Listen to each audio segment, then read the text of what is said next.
जाने ये लोग कितने बूढ़े हैं। मैं तो फिर भी अभी पैसे कमा लूंगी, लेकिन इनकी हालत तो देखो। ये भगवान मदद करना इनकी। एक गरीब ही दूसरे गरीब की पीड़ा को समझ सकता है। ये सोचकर कीर्ति दिन भर की कमाई बेझिझक गरीब बूढ़ी औरत को दे देती, जो कोई और नहीं गरीब लिबास में आए सिद्धांत के परिवार वाले थे। बेटी, तूने तो हमें दे दिया सब कुछ, तू क्या खाएगी? तेरे पास है क्या? आप लोग चिंता मत कीजिए, शायद मुझसे ज्यादा जरूरत आपको थी इन पैसों की। कीर्ति की यह बात सुनकर अश्विनी और चक्रवर्ती देवी बहुत ज्यादा खुश हो जाती हैं और कीर्ति का स्वभाव उन्हें पसंद आ जाता है। और अगले दिन सिद्धांत के परिवार वाले कीर्ति के घर में बैठे हुए होते हैं। जी बहन जी, फिर मेरी तरफ से ये रिश्ता तय है। इतने अच्छे परिवार का रिश्ता मैं नहीं ठुकरा सकती। ये दीदी की शादी होगी, मजा आएगा। तभी वहां कीर्ति आती है पर्दे को हटाते हुए। ये सब क्या चल रहा है? और सिद्धांत सर, आप यहाँ? ये सब कौन है? अरे ये सब मेरे परिवार वाले हैं और हम सब यहाँ तुम्हारा हाथ मांगने आए हैं। नहीं, मैं ये शादी नहीं कर सकती। मुझे मेरी माँ और मेरे भाई को अकेला नहीं छोड़ना। मुझे ये मंजूर नहीं है। कीर्ति, तुम उसकी चिंता मत करो, तुम्हारी माँ और तुम्हारे भाई का ख्याल मैं रखवाऊंगा। देख कीर्ति बेटा, एक न एक दिन तो सबको शादी करनी पड़ती है, और ये बढ़िया से तेरे हाथ पीले होते हुए देखना चाहती हूँ। तुझे मेरी कसम है बेटा। सावित्री की कसम की वजह से कीर्ति को सावित्री की बात माननी पड़ती है और सावित्री भी सिद्धांत की इस बात से इम्प्रेस हो जाती है कि वो उसकी माँ और उसके भाई का ख्याल रखवाएगा। और कुछ दिनों में पारंपरिक तरीके से कीर्ति और सिद्धांत की शादी हो जाती है। फिर गृह प्रवेश के वक्त। रुक जा बहू, तुम लोग बहू को उस तरफ कहाँ लेकर जा रहे हो? कीर्ति बहू चल, तू मेरे साथ चल। चक्रवर्ती देवी कीर्ति को अपने साथ 150 सीढ़ियों के पास ले जाती है। छोटी बहू, तुझे इन सीढ़ियों को पार करके ही ससुराल में गृह प्रवेश करना होगा, फिर ही तू हमारे घर की बहू कहलाएगी। क्या मेरे ससुराल में इतनी सारी सीढ़ियां हैं? तभी उस दिन ऑफिस में सिद्धांत जी ने ये उनकी आदत बताई थी। हाँ बहू, अब इन 150 सीढ़ियों को पार करके तुझे अपने ससुराल पहुंचना है, और तभी तेरा गृह प्रवेश होगा। अश्विनी की बात सुनकर कीर्ति बिना देर किए एक एक करके हांफते हुए 150 सीढ़ियां चढ़ना शुरू करती है। उसके साथ उसका ससुराल भी दे रहा होता है। हे भगवान, मैं तो थक गई। ये सीढ़ियां तो खत्म होने का नाम ही नहीं ले रही। कीर्ति, मैं तुम्हारे साथ हूँ, मुझे पता है तुम ये कर लोगी। फिर दोनों बात करते हुए जैसे तैसे 150 सीढ़ियों का रास्ता तय करते हैं और फिर द्वार प्रवेश के बाद कीर्ति अपने आलीशान से घर में पहुंचती है। अरे ऐसे आंख फाड़ फाड़ कर क्या देख रही हो? इतना बड़ा घर देखकर सदमे में मत चली जाना। अरे चुप हो जाओ, बहू थक गई होगी। बहू जाकर आराम कर ले। मनीष की बात सुनकर कीर्ति तुरंत अपने कमरे में पहुंचती है और थकान की वजह से अपने बिस्तर पर लेटते ही सो जाती है। फिर अगली सुबह नहा धोकर तैयार होकर किचन में पहुंचती है। आज तो मेरी पहली रसोई है, एक काम करती हूँ, सभी के लिए अलग अलग पकवान बनाना शुरू कर देती हूँ। यह सोचकर कीर्ति एक से बढ़कर एक पकवान बनाती है और सभी को खिलाती है। अरे वाह, आपका खाना तो बहुत ज्यादा स्वादिष्ट है। हाँ चाची, आपने तो बहुत टेस्टी खाना बनाया है। प्लीज टिफिन में भी दे दीजिएगा। हाँ हाँ ठीक है, मैं तुम्हारे टिफिन में भी रख दूंगी। तभी नीचे से डिलीवरी बॉय की आवाज आती है। अरे लगता है मेरा पार्सल आ गया है, भाभी जाकर ले आइए तो। रिया की बात सुनकर कीर्ति सीढ़ियों के पास जाने लगती है। अरे भाभी, आप सीढ़ी से क्यों नीचे जा रही हैं? सीढ़ी से नहीं तो क्या, तेरे सर पे से जाएगी। जा बहू। फिर प्रभावती देवी की बात सुनकर कीर्ति डिलीवरी लेने चली जाती है। ये भगवान, ये सीढ़ियां भी ना। कीर्ति जैसे तैसे नीचे जाकर पार्सल लेती है और फिर ऊपर आती है। पार्सल देकर वो किचन में जाती है। ये भगवान, घर में तो सब्जी भी नहीं है, अब क्या करूं? तभी किचन में कीर्ति की जेठानी आती है। सब्जियां खत्म हो गई तो खड़े खड़े किचन में सब्जी उगाओगी क्या? सीढ़ियां उतर कर बाजार जाओ और सब्जियां लेकर आओ। ठीक है जेठानी जी। इतना कहकर कीर्ति सीढ़ियों के पास आकर खड़ी हो जाती है। वैसे ही मेरा वजन कम है, इन 150 सीढ़ियों पर उतरने चढ़ने में तो मेरा वजन सिर्फ 150 ग्राम बचेगा, और सब्जियां तो लानी पड़ेगी। इसी तरह सीढ़ियां गिनते हुए कीर्ति नीचे उतरती है और बाजार चली जाती है। क्या दूं आपको? एक लौकी 250 ग्राम, परवल और 1 किलो आलू टमाटर दे दीजिए। कितना होगा भैया? 250 रुपए। भैया सही दाम लगाकर सब्जियां दे दीजिए। अरे मालकिन, आप आई हैं आज, बाकी सब कहाँ गए? वैसे भी ये आपके घर के लोग पागल हैं लगता है। देखो घर इतना अच्छा है लेकिन सीढ़ियां मंदिर जैसी बनाई हुई हैं। आप अपने काम से काम रखिए भैया। कीर्ति सब्जी वाले से सब्जियों का थैला लेकर अपने घर की तरफ आने लगती है। अपने घर की सीढ़ियों के पास पहुंचकर चल कीर्ति शुरू हो जा। कीर्ति दोबारा हांफते हुए 150 सीढ़ियां चढ़कर ऊपर आती है। तभी खिड़की से छुपकर झांक रही कीर्ति की जेठानी कहती है, परीक्षा तुम्हारी ली जा रही है तो हम क्यों 150 सीढ़ियाँ चढ़े उतरे? बड़ी आई थी फेवरेट बहू बनने। ऐसे कुछ दिन बीतते हैं और एक दिन रिया सीढ़ियों के नीचे खड़ी होती है। हे भगवान, मैं फिर से अपना आईडी कार्ड भूल गई। अब आईडी कार्ड लेने दोबारा 150 सीढ़ियाँ चढ़कर ऊपर जाना पड़ेगा और कितने दिनों तक ये नाटक करना होगा हमें। तभी कुछ देर सोचकर रिया कहती है, मैं क्यों परेशान हूँ? जिसकी वजह से ये परेशानी है वही परेशान हो। इतना कहकर रिया कीर्ति को फोन करती है। हाँ नन्ना जी बोलिए। मैं अपनी कॉलेज की आईडी अपने कमरे में भूल गई। मैं घर के नीचे खड़ी हूँ, आप मुझे वो आईडी लाकर दे दो ना भाभी। आप रुकिए, मैं अभी लेकर आती हूँ। कीर्ति रिया के कमरे में जाती है और आईडी कार्ड लेकर 150 सीढ़ियों से नीचे उतरती है और अपनी नंद को आईडी कार्ड देती है। ये लीजिए नन्ना जी आपका आईडी कार्ड। मैं तो पूरी तरह थक गई हूँ, आपकी ही वजह से तो ये सब हो रहा है। आपको ही 150 सीढ़ियाँ चढ़नी उतरनी पड़ेगी। इतना कहकर रिया मुंह ऐंठ कर चली जाती है। मैं कुछ समझी नहीं नन्ना जी, मेरी वजह से ये सब कैसे? ऐसे कुछ दिन बीतते हैं और एक दिन रिया और करिश्मा कमरे में बात कर रही होती हैं। नन्ना जी आखिर और कब तक ये सब सहना पड़ेगा? इसकी परीक्षा में तो हम भी पिस रहे हैं।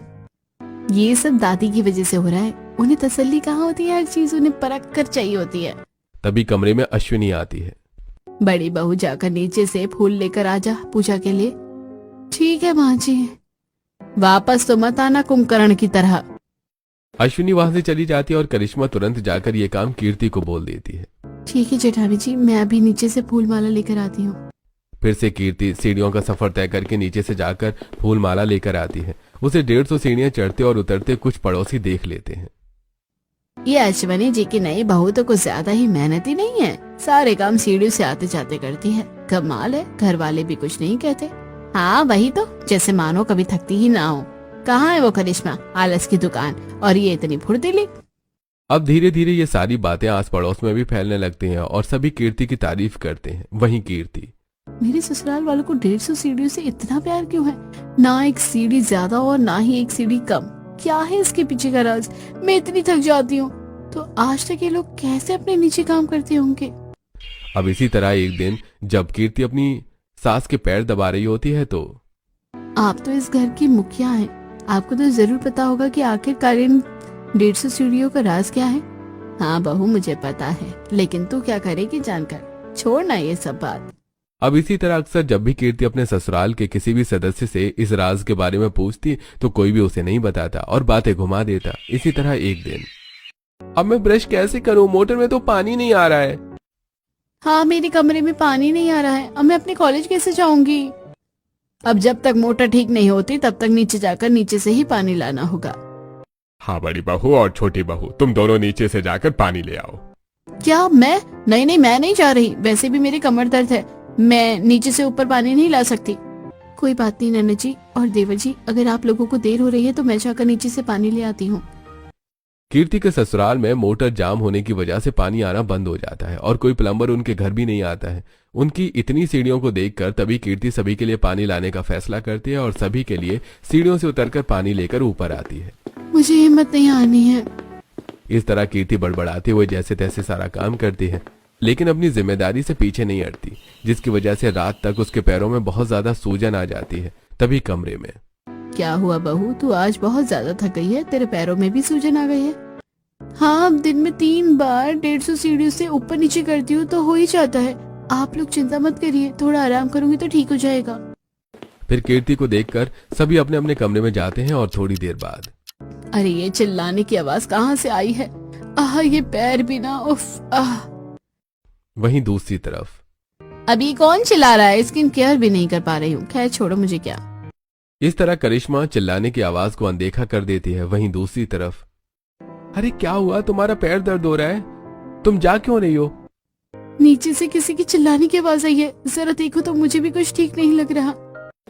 ये कहकर कीर्ति अपने सूजे पांव के साथ ही अपनी जिम्मेदारी को समझते हुए नीचे आती है, जहां सीढ़ियों पर मनीष खून से लथपथ बेहोश पड़ा होता है।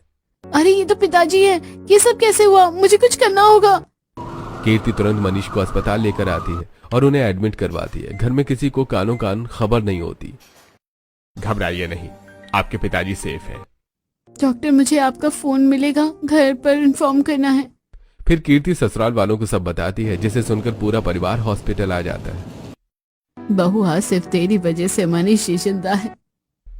कीर्ति, अगर तुम आधी रात को उठकर एक आवाज सुनकर बाहर न जाती तो शायद आज हम पिताजी को खो बैठते। जिसे मैं इतना गलत समझती थी, आज उसने पिताजी की जान बचा ली। मुझे माफ कर दीजिए, आज के बाद मैं आपको गरीब कहकर ताने नहीं मारूंगी। कोई बात नहीं जेठानी जी। कीर्ति करिश्मा को माफ कर देती है। फिर मनीष जी को लेकर सभी लोग घर आते हैं। बहू, तेरे पूरे पैर में सूजन आ गई है, तू अपने कमरे में जाकर आराम कर और अगली सुबह हम बात करेंगे। अश्विनी की बात सुनकर कीर्ति अपने कमरे में जाती है और आराम करती है। फिर अगली सुबह शायद अभी वो सही वक्त आ गया है जब हमें बहू को सारी सच्चाई बता देनी चाहिए। हाँ, हमने बहुत ले ली बहू की परीक्षा, अब और नहीं। तभी सीढ़ियों की तरफ जाती कीर्ति। मैं नीचे से सब्जी लेकर आती हूँ। बहू, तेरे पाँव में तो सूजन है। तभी पीछे से सिद्धांत कीर्ति की आंखों पर पट्टी बांधता है और उसे घर के दूसरे हिस्से में लेकर आता है। आप लोग मुझे कहाँ ले जा रहे हैं? अश्विनी लिफ्ट से पर्दा हटाते हुए। बहू, तू तैयार है ना? तेरी आंख की पट्टी खोल रही हूँ। अश्विनी कीर्ति के आंखों की पट्टी खोलती है और कीर्ति लिफ्ट देखकर, मेरे इस 150 सीढ़ियों वाले ससुराल में लिफ्ट भी है? बहू, मुझे माफ कर दे, मैं तेरी परीक्षा ले रही थी और जिस परीक्षा में तू बखूबी पास हो गई है। परीक्षा? लेकिन किस लिए? फिर चक्रवर्ती देवी कीर्ति को बताती हैं। बहू, आज के समय में पहले मैंने ये सोचा था कि इस घर की जिम्मेदारियां बहुओं को दूंगी, लेकिन मेरी परख के अनुसार एक भी बहू ऐसी नहीं निकली जो इस घर की जिम्मेदारियों को तेरी तरह संभाल सके। और करिश्मा बहू भी आलस की मारी थी, उसे सिर्फ पैसों से मतलब था। इनको सुधारने के लिए मैंने इस घर के नौकर चाकर भी हटवा दिए ताकि ये काम अपना खुद करे, लेकिन खुद ही देखो, ये वैसी की वैसी ही रही। कोई भी बदलाव इसमें नजर नहीं आया। पर दादी, मुझे नहीं चाहिए कोई जिम्मेदारी, और आप मेरी जितनी भी परीक्षा लेती मैं सब पार करने के लिए तैयार रहती हूँ। ये क्या, ये तो बस 150 सीढ़ियां ही थी। आप लोगों ने मेरी परीक्षा ली, ये मैं मान सकती हूँ, लेकिन आखिरकार आप लोगों ने 150 सीढ़ियों वाला घर क्यों बनवाया? हमने वैष्णो देवी के मंदिर में मन्नत मांगी थी कि अगर हमारे घर में लड़की पैदा हो जाती है तो हम डेली 150 सीढ़ियां चढ़ेंगे और उतरेंगे। तभी हमें ये झल्ली पैदा हो गई। तो अब पूरा परिवार एक दिन में हमेशा ये 150 सीढ़ियां चढ़ता और उतरता है, और बाकी एक्स्ट्रा कामों के लिए ये लिफ्ट हमने बनवाई है ताकि किसी की तेरे जैसी हालत ना हो। और बहू, हमें माफ कर दे, तुझे कितनी तकलीफ सहनी पड़ी मेरी वजह से। परिवार में भी भला कोई किसी से माफी मांगता है? मैं किसी से नाराज नहीं हूँ, और ये चाबी आप अपने पास ही रखिए। घर की बागडोर बड़ों के हाथ में ही रहनी अच्छी होती है। मैं आपके आशीर्वाद से ही काम चला लूंगी। देखो, ये 150 सीढ़ियों वाले घर को संभालने वाली जिम्मेदार बहू। फिर कीर्ति अपनी 150 सीढ़ियों वाले ससुराल की जिम्मेदारियां अच्छी तरह संभालती है और बीच बीच में अपने मायके जाकर अपनी माँ और भाई के हालचाल का भी ध्यान रखती है। इस तरह अब वो अपने 150 सीढ़ियों वाले ससुराल में खुश रहती है और अब लिफ्ट का इस्तेमाल करके सभी जिम्मेदारियों को